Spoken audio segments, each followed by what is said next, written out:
Wareham is President of the Medical Association for the Prevention of War and is Secretary of Australians for War Powers Reform.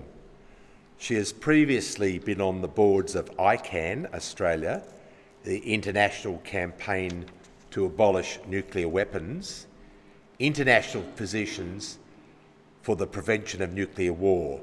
She's a former GP. Welcome, Sue.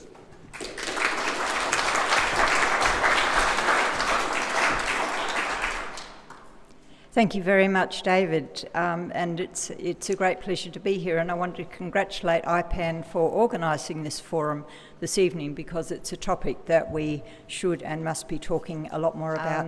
I also would like to acknowledge the traditional owners of the lands on which we meet, the Ngunnawal and Ngambri people, and pay respects to their elders, past, present and emerging.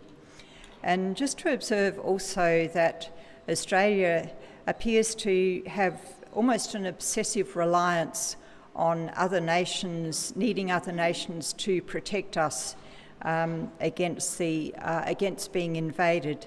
And it's hard to escape the conclusion that this stems from our nation really not having dealt with the fact that white colonial settlers stole this land from its traditional owners.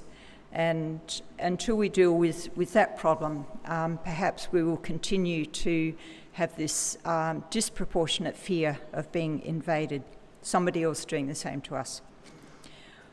Anyway, the topic of AUKUS is vast, and we don't have many minutes each. So I'm just going to start by summarising what I think is driving a lot of the opposition to AUKUS and to answer the question, well, what do Australians get out of this? So this is my summary of what Australians will get out of AUKUS. The first is that we will get an obscene financial cost, as Alan has talked about, with no upper limit, zero limit, except the sky. We will get intractable high-level nuclear waste, which no country has an operating solution for anywhere in the world. We will have a distraction and a diversion of resources from critically urgent climate, environmental, health, educational and other needs. We will have increasing tensions in our region.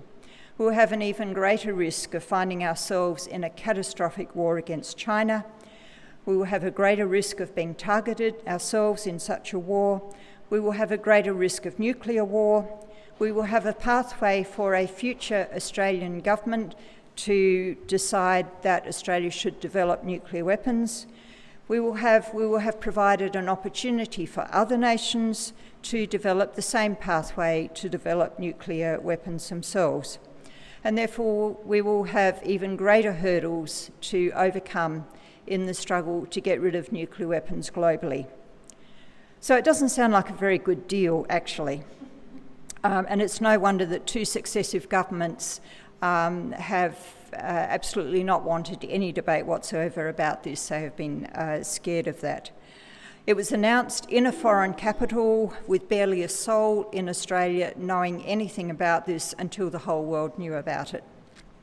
There's no transparency around AUKUS, no democracy, no sovereignty, no consultation with our neighbours in the region. Every bit of justification that we've heard from the three governments is really no more than mumbo-jumbo and doesn't withstand a moment's scrutiny if the goal really is the preservation of peace in the Pacific region. So instead of actually engaging in measures to promote peace, the AUKUS governments feed us a racist notion that three Anglo nations targeting China from thousands of kilometres away can keep our region peaceful. It's reminiscent of John Cleese's reference in The Meaning of Life to Empire Day and all those, as he said, those who so gallantly gave their lives to keep China British. I'm going to come back to one aspect of AUKUS, which I was asked particularly to talk about this evening. And I think it's probably the one with the most serious implications, and that's the role of AUKUS in increasing the risks of war between two nuclear-armed nations, and therefore the risk of nuclear war. Any war between the US and China would be a human catastrophe on a grand scale, and a nuclear war infinitely more so. A nuclear war could induce nuclear winter, causing nuclear famine, and be terminal for much of civilization. So to explain this further, and there will be repetition with what Alan and I'm sure other speakers will say, but just to explain this further, let's be clear that the purpose of the nuclear submarines is not to defend Australia against attack, but it is to attack China's mainland or its naval vessels, or both, at the behest of the United States. It's possible that an array of attack vessels in China's vicinity could provide incentive for China to strike first in the event of a crisis. But in any event, no matter who strikes first in the event of a crisis, the point is that tensions can slip into outright warfare just as easily and unexpectedly as a single assassination event in 1914 triggered World War I. And of course, Australia's role in fighting alongside the US would significantly increase the risk of attacks by China on Australia. Some would argue that nuclear deterrence, or deterrence generally, will save us. And in fact, the whole AUKUS deal is sold to us on the promise of deterring warfare. However, the problem is that even if deterrence works sometimes, which it might do up to a point, for it to be reliable, it must be 100% effective all of the time. 99% is not good enough. It must be 100% effective all of the time. What's theory on human decision-making in a crisis? Because that's all deterrence is. It's a theory about how humans might make decisions in a crisis. What other theory on that is 100% reliable all of the time? And the answer, of course, is none. At some point, deterrence fails, as it did in 1914. The proposed nuclear submarines increase the risk of nuclear war in another way as well.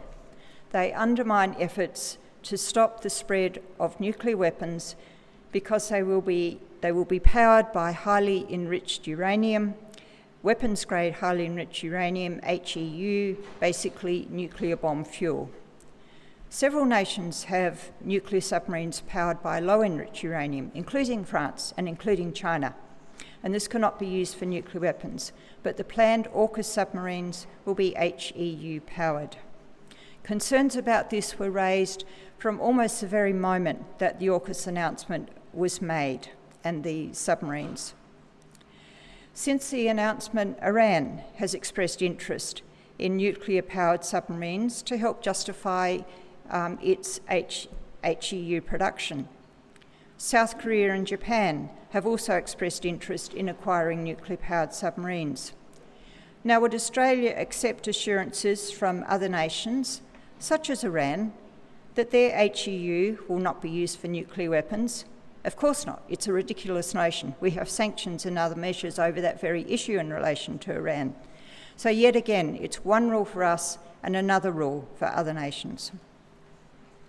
The government emphasises that our nuclear weapons will not be nuclear armed, only nuclear powered. But governments change. And Australia could quite conceivably have a government in the future that wants us to consider having nuclear weapons. Access to HEU will provide the capacity to do that. And if you can't imagine any Australian political figure suggesting such a thing, then you're not paying attention.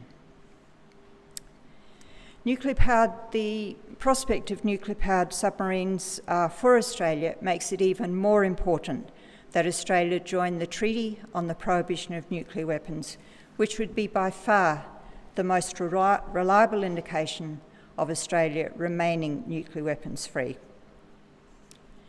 I mentioned earlier a list of the things that are missing from the AUKUS deal, including democracy and transparency. There's another thing that's missing, and Alan has talked about it. and that is social licence. And Alan has mentioned the study that came out just yesterday from the US Studies Centre, which is concerned about the fact that the US Studies Centre realises that AUKUS does not really have social licence.